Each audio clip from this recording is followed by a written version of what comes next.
कल रात को वडोदरा शहर के कारेलीबाग इलाके में मौजूद रात्रि बाजार में एक वाकया हुआ। दरअसल कुछ असामाजिक तत्वों ने वहां पर तोड़फोड़ कर काफ़ी ज़्यादा हंगामा मचा दिया। तब इस मामले की शिकायत पुलिस थाने तक पहुंची और पुलिस ने गिनती के वक्त में ही मामले के 4 आरोपियों की गिरफ्तारी कर ली।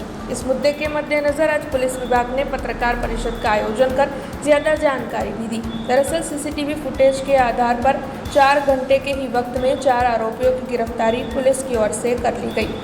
दरअसल इन असामाजिक तत्वों ने पानी पूरी के ठेले पर पैसों के मामले में हुई रकझक को मुद्दा बनाकर पार्लर में तोड़फोड़ कर 700 रुपयों की लूट की थी।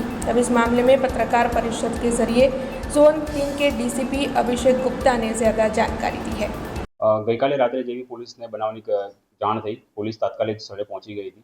ત્યારબાદ જોઈન્ટ સીપી સાહેબ, ઇન્ચાર્જ સીપી સાહેબની સૂચના અનુસાર અમે લોકોએ અલગ અલગ વિવિધ ટીમો બનાવી, જેમાં ડીસીબીનો સ્ટાફ હતો, ઝોન 3 ઝોન 4ની એલસીબી સાથે હતી અને તથા પોલીસના બી સ્ટાફની અલગ અલગ ટીમો બનાવી ટેકનિકલ સર્વેલન્સ અને હ્યુમન ઇન્ટેલિજન્સ ગેધર કરી અને ગણતરીના કલાકોમાં તમામ આરોપીને પોલીસે સમયસર પકડી પાડેલ છે તથા ફરિયાદીની વિગતે ફરિયાદ નોંધવામાં આવી છે। જરૂરી યોગ્ય બીએનએસ અંતર્ગત કલમો લગાવીને કાર્યવાહી હાથ ધરવામાં આવી છે।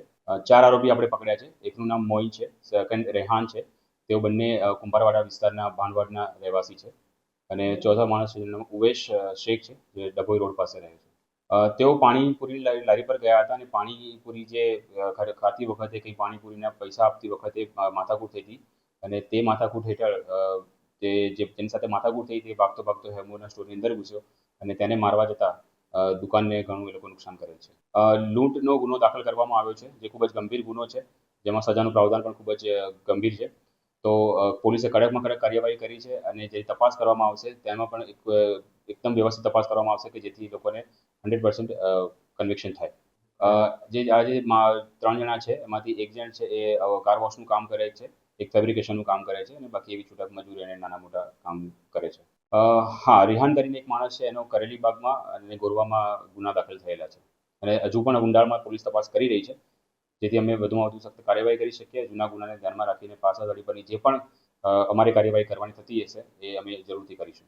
हमसे जुड़े रहने के लिए हमारे YouTube चैनल को सब्सक्राइब करें और नई वीडियो की नोटिफिकेशन के लिए बेल आइकॉन को दबाएं।